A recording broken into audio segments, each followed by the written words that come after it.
الرحمن الرحیم۔ السلام علیکم، ویلکم ٹو مہم کہانی۔ پلیز ناول کو لائک کر دیجئے۔ اگر آپ نے ابھی تک چینل کو سبسکرائب نہیں کیا تو سبسکرائب کر دیجئے۔ چلتے ہیں ناول کی طرف۔ وہ جو کچھ کہنا چاہتی تھی زریان کی بات پر خاموش ہو گئی اور درد بھری آنکھوں سے اسے دیکھا۔ زریان نے اس سے اپنی نظریں پھیر لی اور بہرام کو اٹھاتا کھڑا ہو گیا۔ چلو میں بہرام کو نیچے لے کر چلتا ہوں، آپ بھی فریش ہو کر آ جاؤ۔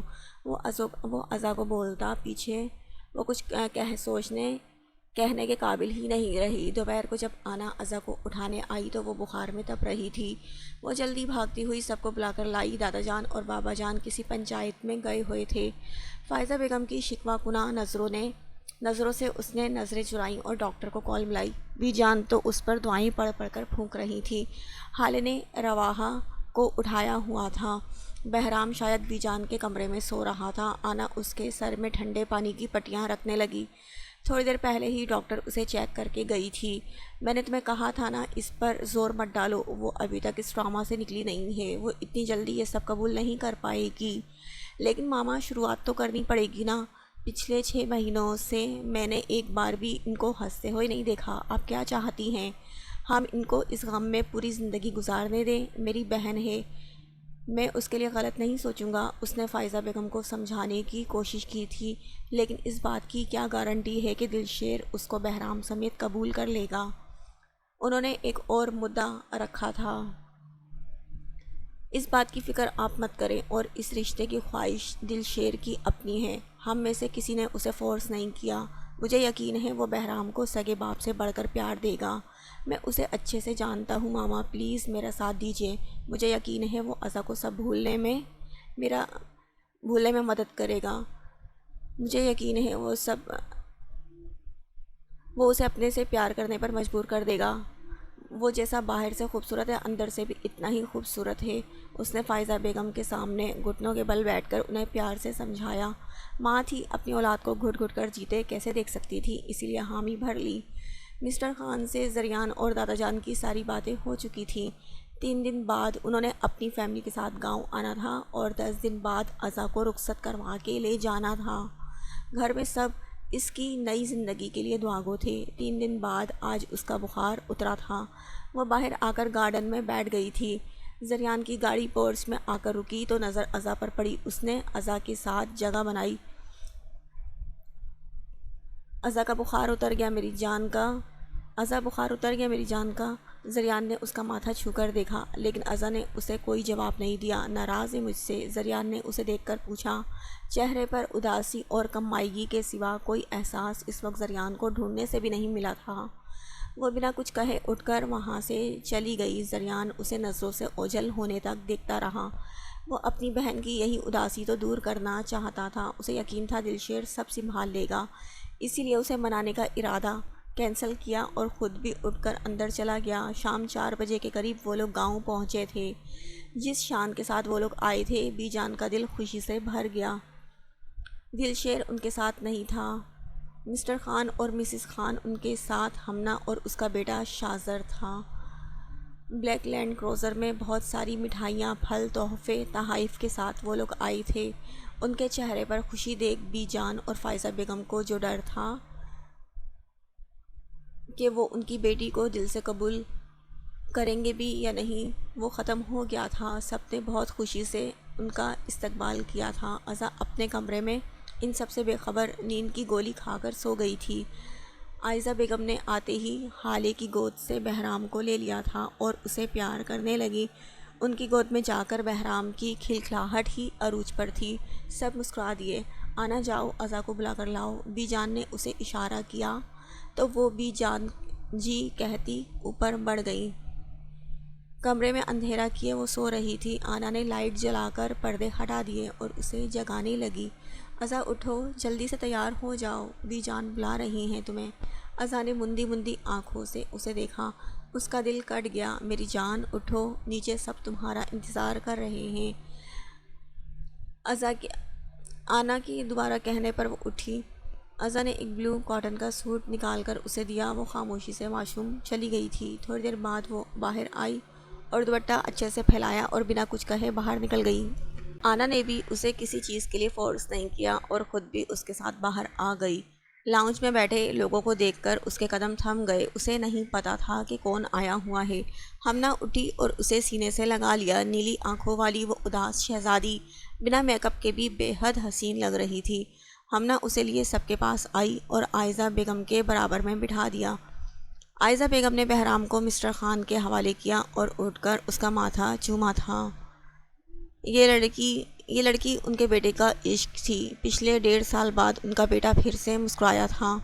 جو خوشی اب بات کرتے اس کے چہرے پر نظر آتی تھی وہ اس لڑکی کی بدولت تھی۔ عائزہ بیگم کا پیار اور اخلاق دیکھ سب کو زریان کا فیصلہ صحیح لگا تھا۔ عزا اب بھی بالکل خاموش تھی۔ عائزہ بیگم نے بیگ میں سے ڈائمنڈ کی ایک رنگ نکالی اور اجازت طلب نظروں سے بی جان اور دادا جان کو دیکھا۔ انہوں نے مسکرا کر سر ہلایا۔ عزا نے اب نظریں اٹھا کر سب کو دیکھا کہ شاید وہ یہ سب روک دیں۔ اس میں ہمت نہیں تھی، نہ گنجائش تھی کسی بھی رشتے کو۔ وہ پوری زندگی بس اپنے بیٹے کے ساتھ گزارنا چاہتی تھی، لیکن سب نے اس کی طرف دیکھنے سے گریز کیا۔ عائزہ بیگم نے خوشی سے وہ رنگ اس کے دودیا ہاتھ کی تیسری انگلی میں ڈال دی۔ سب نے ایک دوسرے کو مبارکباد دی، لیکن وہ ایسے ہی پتھر ہوئی بیٹھی رہی۔ بی جان کے کہنے پر حالے اور آنا اسے اپنے کمرے میں لے گئی۔ پھر ان کے جانے کے بعد بھی وہ کمرے سے نہیں نکلی۔ سب اس کے ساتھ ہوئے حادثے سے واقف تھے اور سب سے بڑی گواہ تو ہمنا خود تھی، اسی لیے کسی نے بھی اس بات کو برا نہیں مانا تھا۔ کھانے کے بعد وہ 1 ہفتے کے بعد بارات لانے کا کہہ کر واپس شہر کے لیے نکل گئے تھے۔ زریان خود ان کے ساتھ گیا تھا کیونکہ صبح اس کی ایک بہت اہم میٹنگ تھی۔ پچھلی 5 دن سے وہ سو نہیں پائی تھی۔ گھر میں اس کی شادی کی تیاریاں عروج پر تھیں، لیکن وہ اپنے کمرے میں بیٹھی سوچ کے پاگل ہو رہی تھی۔ کیا کرے؟ 2 دن بعد اس کی شادی تھی۔ وہ یہ شادی ہرگز نہیں کرنا چاہتی تھی۔ وہ دل شیر کی زندگی برباد نہیں کرنا چاہتی تھی۔ وہ سوائے دکھ اور تکلیف کے اسے کچھ نہیں دے سکتی تھی۔ وہ اس پر ترس کھا کر اس کو اپنا کر اس کے بھائیوں پر احسان کر رہا تھا۔ وہ اپنی فیملی کو منع نہیں کر سکتی تھی۔ وہ بہت بزدل تھی۔ اچانک اس کے دماغ میں کچھ کلک ہوا۔ وہ اٹھی اور بی جان کے کمرے میں آ گئی۔ شکر تھا کہ وہ کمرے میں نہیں تھی۔ اس نے ادھر ادھر نظر دوڑائی تو اسے اپنی مطلوبہ چیز مل گئی۔ وہ اسے لے کر اپنے کمرے میں آ گئی اور دروازہ اچھے سے لاک کر لیا۔ کانپتے ہاتھوں سے اس نے نام سرچ کیا تو سامنے ہی اس کا نمبر جگمگا رہا تھا۔ اس نے دھڑکتے دل کے ساتھ کلک کر کے فون اپنے کان سے لگا لیا۔ دوسری ہی بیل پر کال اٹھا لی گئی۔ السلام علیکم بی جان۔ فون پر اس کی بھاری آواز گونجی تھی۔ عزا نے جلدی سے کال کاٹ دی۔ اس کا دل گھبراہٹ کے مارے بری طرح دھڑک اٹھا تھا۔ اچانک فون بجنے لگا۔ موبائل اس کے ہاتھ سے گرتے گرتے بچا، لیکن اس نے ہمت کر کے کال اٹھا لی تھی۔ السلام علیکم۔ اس بار اس نے بی جان کہنے سے گریز کیا۔ نہ جانے کیوں اس کا دل کہہ رہا تھا فون کے اس پار وہی دشمن جاں ہوگی۔ وعلیکم السلام، کانپتے لہجے سے اس نے جواب دیا۔ وہ جو میٹنگ میں تھا، اس دل سکون کی آواز سن کر بنا کچھ کہے سنے میٹنگ روم سے باہر نکل آیا اور اپنے آفس میں آ کر سکون سے آنکھیں موندے بیٹھ گیا۔ دوسری طرف خاموشی محسوس کر کے عزا نے فون کان سے ہٹا کر دیکھا تو کال چل رہی تھی۔ اس نے دوبارہ فون کان پر لگایا۔ ہاں ہیلو۔ ہیلو۔ بولے میں سن رہا ہوں۔ عزا کی آواز پر اس نے سکون سے جواب دیا۔ مجھے شادی نہیں کرنی، آپ بھیا کو منع کر دیں۔ ایک ہی سانس میں اس نے اپنی بات رکھی۔ دل شیر کو اس سے کچھ ایسی ہی بات کی امید تھی۔ لیکن میں آپ سے شادی کرنا چاہتا ہوں، اتنے ہی سکون سے دل شیر کا جواب آیا۔ اس کی ڈھٹائی پر عزا کو غصہ آیا۔ پہلی بار غصے سے اس کا چہرہ لال ہو گیا۔ لیکن میں نہیں چاہتی آپ سے شادی کرنا۔ مجھ پر ترس کھانے کی ضرورت نہیں ہے۔ میں آپ کو سوائے دکھ کے کچھ نہیں دے سکتی۔ میرا ایک بیٹا بھی ہے، اسی لیے شرافت سے آپ خود انکار کر دیں۔ آپ کی منگیتر مجھ سے بہت حسین اور اچھی ہے۔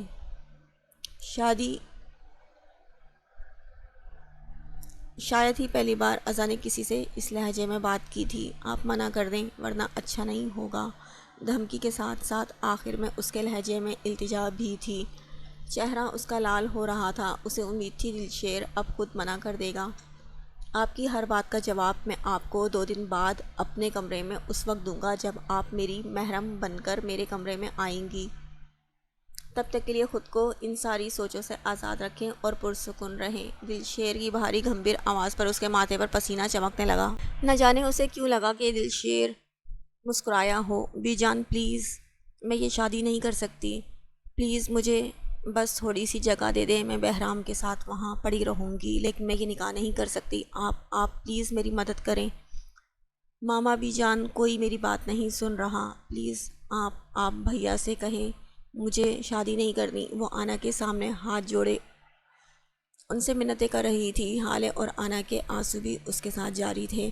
تھوڑی ہی دیر میں بارات پہنچنے والی تھی۔ ازا اور بہرام کی ہر چیز دل شیر نے خود پسند کر کے بھجوائی تھی، لیکن وہ تیار ہونے کو راضی ہی نہیں تھی۔ ازا، تم سمجھنے کی کوشش کرو، سب نے تمہارے لیے اچھا سوچا ہے، تم پریشان مت ہو۔ زندگی کا ایک تجربہ اگر خراب ہو تو ضروری تو نہیں کہ ہر باری غلطی ہو۔ اللہ تمہارے صبر کا تمہیں اچھا انعام دینے والا ہے، اپنی خوشیوں سے منہ مت موڑو۔ آنا نے اسے سمجھانے کی کوشش کی۔ نہیں چاہیے خوشیاں، میں منحوس ہوں، مجھے خوشیاں راس نہیں آتی، کیوں نہیں سمجھ رہے، مجھے نہیں کرنی شادی، اس کی چیخ باہر سے گزرتے زریان نے بخوبی سنی تھی اور وہ کمرے میں داخل ہو گیا۔ سب نے گھبرا کر اسے دیکھا تھا۔ تو آپ اپنے بھائی کو سب کے سامنے شرمندہ کرنا چاہتی ہیں، مجھے بے ایمان ثابت کرنا چاہتی ہیں، آپ چاہتی ہیں کہ پورے گاؤں کے لوگ آپ کے باپ دادا اور بھائیوں پر تھوکیں۔ اگر میری گڑیا ایسا چاہتی ہیں تو کوئی بات نہیں، میں آپ کی خوشی کے لیے اپنی زبان سے مکرنے کو تیار ہوں، میں لوگوں کے طعنے بھی برداشت کر لوں گا، مجھے بس میری گڑیا کی خوشی عزیز ہے۔ وہ کہتے ہوئے وہاں سے جانے لگا کہ ازا بھاگتی ہوئی آئی اور اس کے سینے سے لگ گئی۔ میں تیار ہوں بھیا۔ زریان آسودگی سے مسکرا دیا اور اس کے ماتھے پہ بوسہ دیا۔ مجھے یقین ہے وہ آپ کو بہت خوش رکھے گا، آپ جلدی سے تیار ہو جائیں، سب آنے والے ہیں۔ زریان کہہ کر کمرے سے نکل گیا تھا۔ ایک بار پھر وہ سب کے بارے میں سوچتی کسی روبوٹ کی طرح بیوٹیشن کے سامنے بیٹھ گئی تھی۔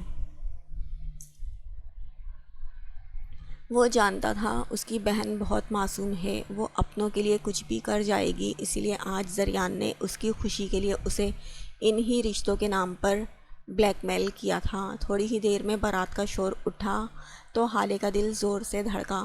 دل نے شدت سے دعا کی کہ کاش وہ بھی آیا ہو، جو اس کی وجہ سے اپنے خاندان سے بھی دور ہو گیا تھا۔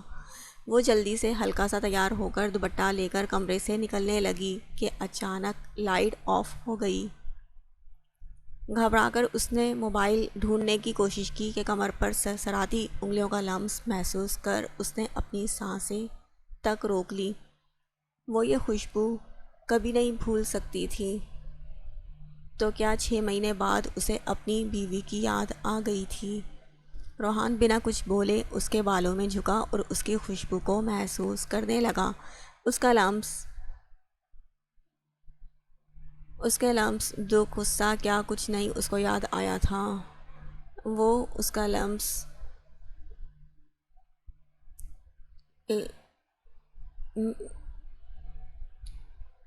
محسوس کیے ناراضگی سے خود میں سمٹ گئی اور اس سے دور ہونے کی کوشش کرنے لگی۔ تبھی روحان نے اس کی کمر میں ہاتھ ڈال کر اسے سختی سے خود میں بھینچ لیا۔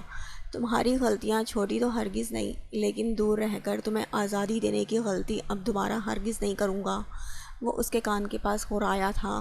کیوں آئے ہیں؟ اب آپ جائیں، اس کے ساتھ رہیں جس کے ساتھ اتنے مہینوں سے کہتے ہوئے وہ سسک پڑی۔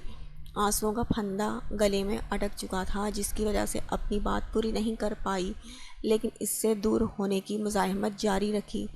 روحان کے اتنے پاس ہونا ہی اس کی سانسیں روکنے کا سبب بن رہا تھا، مگر اس کی مزاحمت سے روحان کو کوئی فرق نہیں پڑا، الٹا وہ ایک ہی جھٹکے میں اسے گھما کر اپنے سینے سے لگا کر اس کے ہاتھ کمر پر باندھے اسے بے بس کر چکا تھا۔ حالے کے درد اور تکلیف سے آنکھوں سے آنسو بہہ نکلے۔ اس نے نظریں اٹھا کر روحان کو دیکھا۔ آج وہ پورے سال بعد اسے دیکھ رہی تھی۔ ستمگر پہلے سے زیادہ وجیح ہو گیا تھا۔ لائٹ گرے کاٹن کے سوٹ میں وہ نظر لگ جانے کی حد تک خوبصورت لگ رہا تھا۔ روحان نے جھک کر وہ آنسو اپنے لبوں سے چنے تھے اور اسے کچھ بھی سوچنے کا موقع دیے بغیر اس کے ہونٹوں پر جھک گیا۔ اس کا لمس میں بے پناہ شدت تھی، جیسے وہ اپنے اتنے دن کی ساری کسر ایک ہی دن میں پوری کر لے گا۔ آنا کی آواز پر روحان اس سے دور ہوا۔ آنا نے لائٹ آن کی تو حالے کے ساتھ روحان کو دیکھ کر وہ بھی حیران ہو گئی۔ روحان کے ہونٹوں پر محفوظ کن مسکراہٹ تھی، جبکہ حالے بیڈ پر بیٹھی گہرے گہرے سانس لے رہی تھی۔ اس کی حالت دیکھ آنا کے چہرے پر شرمندگی چھا گئی۔ سوری، میں شاید غلط ٹائم پہ آ گئی۔ وہ ماما سب کو بلا رہی ہیں، اس لیے بس، وہ ندامت سے کہہ کر جانے لگی۔ ارے بھابھی صاحبہ، آپ آئی تو غلط ٹائم پر ہیں، لیکن اب آ ہی گئی ہیں تو ذرا اپنی دیورانی کو ساتھ لے کر جائیں، کیونکہ ان کو ذرا سہارے کی بہت ضرورت ہے، ایسا نہ ہو کہیں گر ور جائیں۔ روحان آنا سے کہتا ایک نظر حالے پر ڈالے گنگناتا ہوا وہاں سے نکل گیا۔ آنا کا دل ایک دم پرسکون ہو گیا تھا، ایک عرصے بعد سب ٹھیک ہو رہا تھا۔ حالے کو لیے وہ بھی باہر نکل گئی۔ آخر وہ دن آن پہنچا تھا جب ایک طویل انتظار کے بعد دلشیر خان اپنی محبت حاصل کرنے جا رہا تھا۔ آف وائٹ سوٹ میں آف وائٹ ہی شیروانی، آف وائٹ ہی واسکٹ پہنے، اپنی یونانی دیوتاؤں والے حسن لیے وہ وہاں موجود ہر شخص پر چھایا ہوا تھا۔ اپنی جیسی ہی ڈریسنگ اس نے بہرام کو کروائی تھی، دونوں ایک سے بڑھ کر ایک لگ رہے تھے۔ اس وقت وہ مولوی صاحب کے سامنے بہرام کو گود میں لیے بیٹھا تھا۔ اس کو جب پتہ چلا وہ کسی اور کے نام ہو گئی تو اس نے اپنے رب کے فیصلے پر سر جھکا دیا تھا۔ کبھی اسے پانے کی چاہ نہیں کی۔ اس نے ہمیشہ اسے خوش دیکھنا چاہا تھا، اور پھر اس کے صبر، اس کے پرخلوص نیت، وہ جذبات کے بدلے اس کی اتنی تکلیفوں کے بعد اس کی خواہش پوری ہونے والی تھی۔ اس کے دل کا حال اس کے چہرے سے عیاں تھا۔ اس کے ساتھ مسٹر خان بیٹھے تھے، دوسری طرف زریان بیٹھا تھا، بیچ میں سفید پھولوں کا بڑا سا پردہ تھا۔ آف